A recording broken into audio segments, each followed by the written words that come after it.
ये कहानी शुरू होती है एक काल्पनिक शहर गौथम से, जहां आर्थर अपनी बूढ़ी माँ पेनी के साथ रहता है और ज्यादा बूढ़ी होने की वजह से आर्थर को ही अपनी माँ का ख्याल रखना पड़ता है।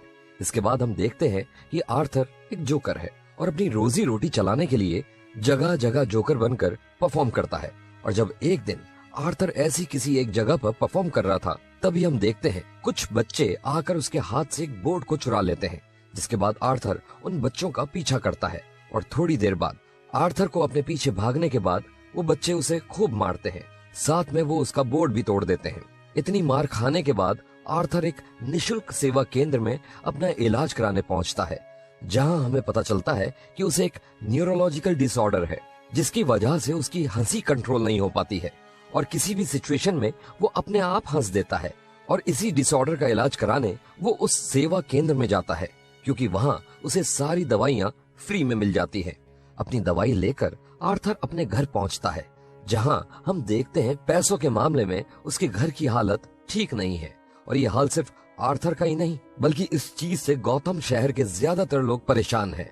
इसके बाद हमें पता चलता है कि आर्थर की माँ पेनी ने अपनी जिंदगी के काफी साल उस शहर के सबसे रईस इंसान थॉमस वेन के घर काम किया था, और इसी वजह से पेनी थॉमस वेन को बार बार लेटर लिखा करती थी, ताकि वो उन्हें उनकी तकलीफों से बाहर निकालने में उनकी कुछ मदद करे।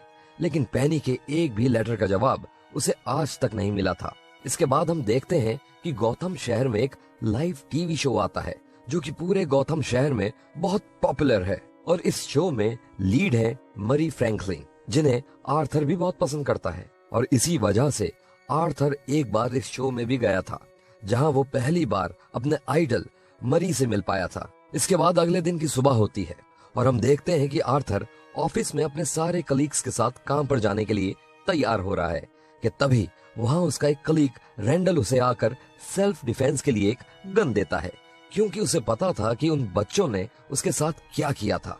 इसके बाद आर्थर अपने बॉस से मिलने जाता है, जहां उसका बॉस उसे वो बोर्ड लाने को कहता है, जो बोर्ड उन बच्चों ने आर्थर से छीनकर तोड़ दिया था।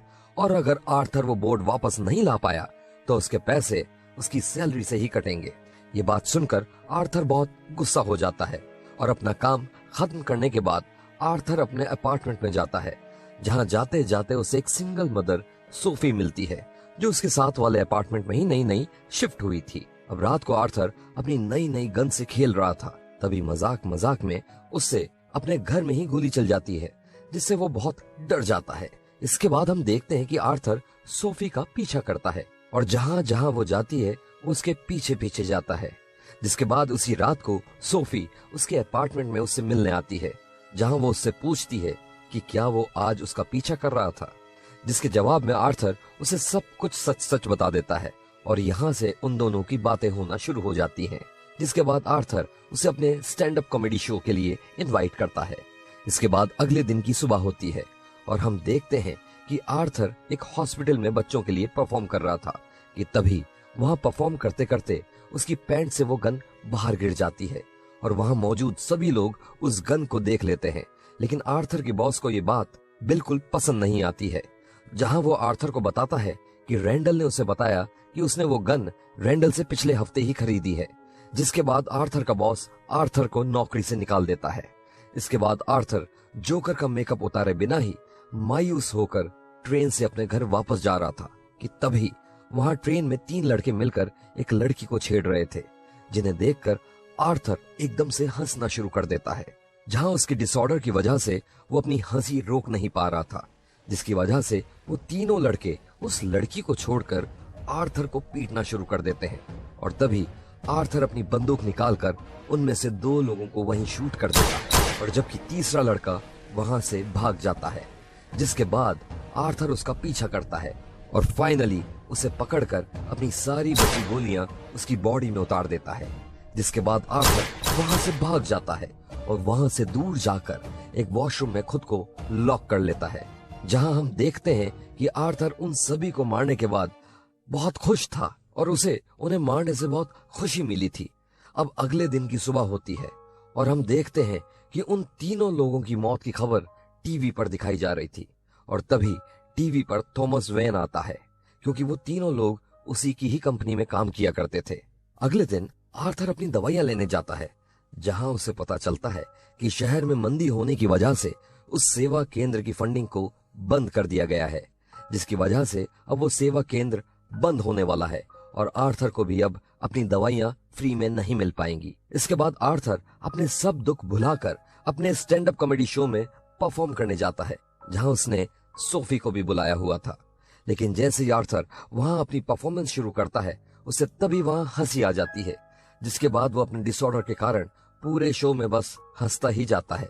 लेकिन किसी तरह वो अपनी परफॉर्मेंस को कंप्लीट करके वहां से निकल जाता है।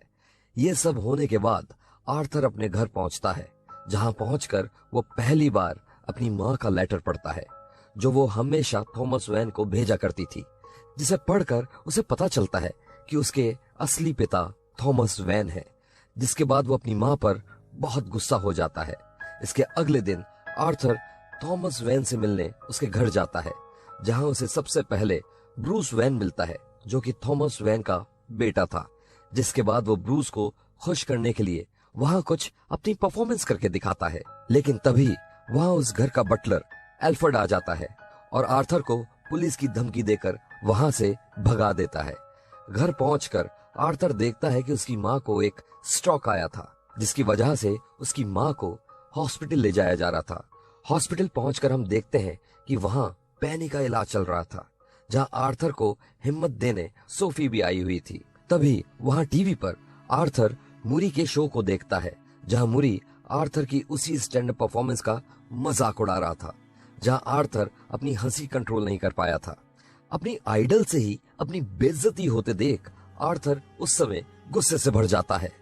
इसके बाद हम देखते हैं कि एक जोकर कि उन तीनों लोगों को मारने की खबर पूरे गौथम शहर में फैल चुकी है, जहां सभी लोगों ने उस जोकर के काम के समर्थन में पूरे शहर में प्रोटेस्ट करना शुरू कर दिया है, क्योंकि गौथम शहर के ज्यादातर लोग उस शहर के गिने चुने रईस इंसानों से तंग आ चुके थे, और सबसे ज्यादा थॉमस वेन से। और ये सब होता हुआ आर्थर टीवी पर देख रहा था, जिसे देखकर आर्थर को बहुत खुशी हो रही थी।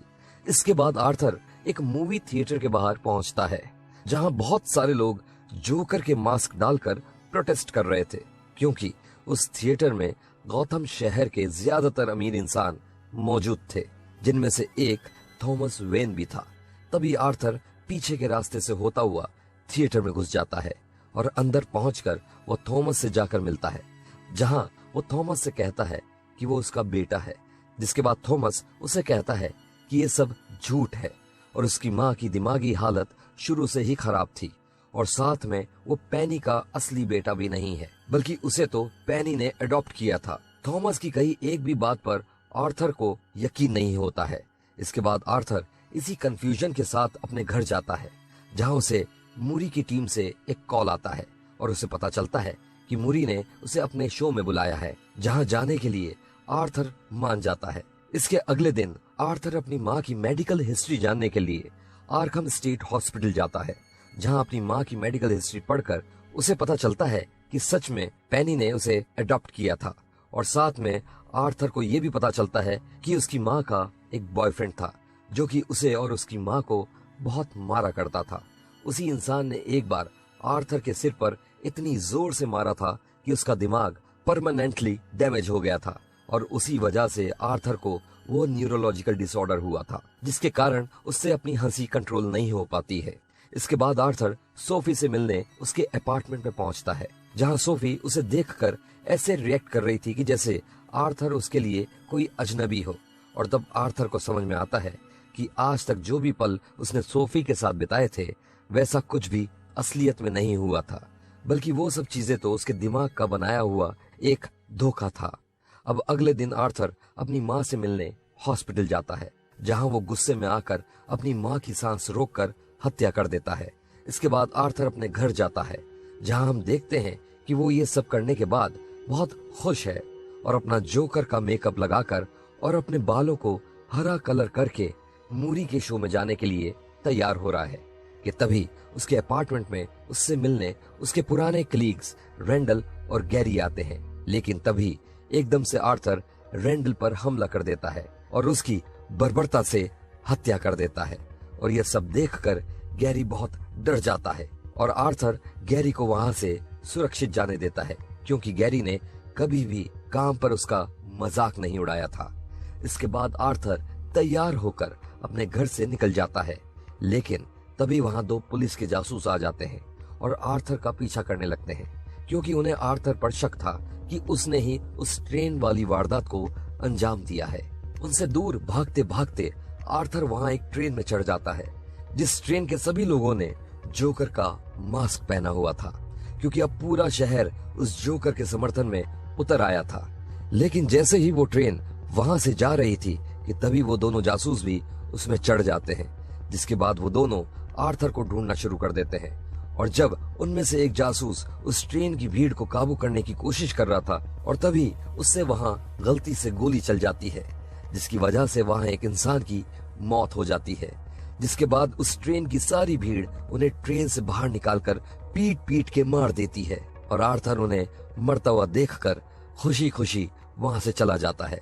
इसके बाद आर्थर सीधा जाकर मिलता है मूरी से, जहां वो उसे कहता है कि वो चाहता है कि उसे जोकर नाम से ही स्टेज पर बुलाया जाए, क्योंकि जब मूरी ने कुछ एपिसोड्स पहले जब उसकी बेइज्जती की थी, तब उसने भी आर्थर को जोकर कहकर ही बुलाया था।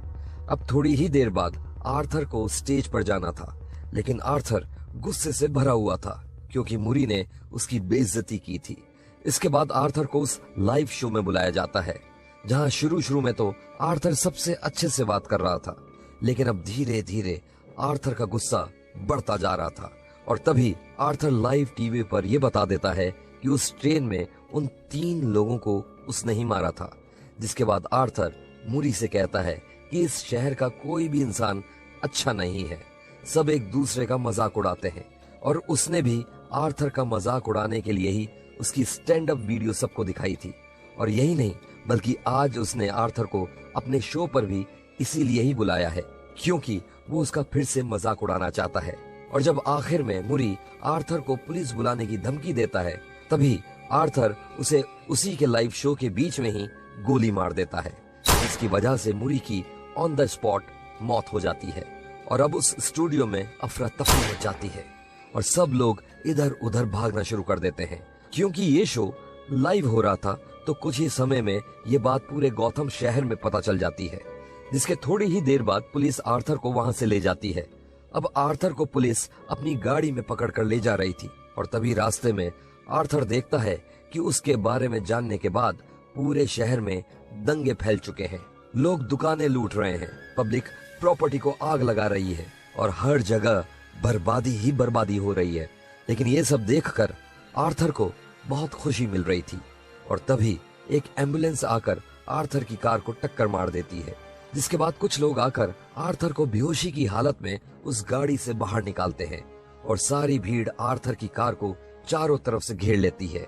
वहीं दूसरी तरफ हम देखते हैं कि थॉमस वैन अपनी पत्नी और अपने बेटे के साथ शहर से जा ही रहा था कि तभी एक दंगाई उसे और उसकी पत्नी को गोली मारकर उनकी हत्या कर देता है। और अब थॉमस का बेटा ब्रूस वहीं खड़े खड़े अपने माता पिता को मरते हुए देख रहा है। और ये ब्रूस वैन और कोई नहीं बल्कि वही इंसान है जो आगे चलकर बैटमैन बनने वाला था, जिसका सबसे बड़ा दुश्मन और कोई नहीं बल्कि आर्थर, या कहें जोकर ही होने वाला था। दूसरी ओर आर्थर अपनी बेहोशी से जागता है, जहां वो देखता है कि सारी भीड़ उसका सपोर्ट कर रही है, जिसके बाद वो वहीं खुशी से डांस करना शुरू कर देता है। और तब वो इंसान आर्थर से उस खतरनाक अपराधी जोकर में बदल जाता है। फिल्म के आखिर में हम देखते हैं कि आर्थर आर्खम हॉस्पिटल में मौजूद है, जहां उसकी थेरेपी सेशन चल रही थी, और वो उस थेरेपिस्ट के सामने हमेशा की तरह बस हंसता ही जा रहा है। और तभी हम देखते हैं कि आर्थर उस थेरेपिस्ट की भी हत्या करके वहां से भाग जाता है। तो ये थी जोकर फिल्म की सारी कहानी।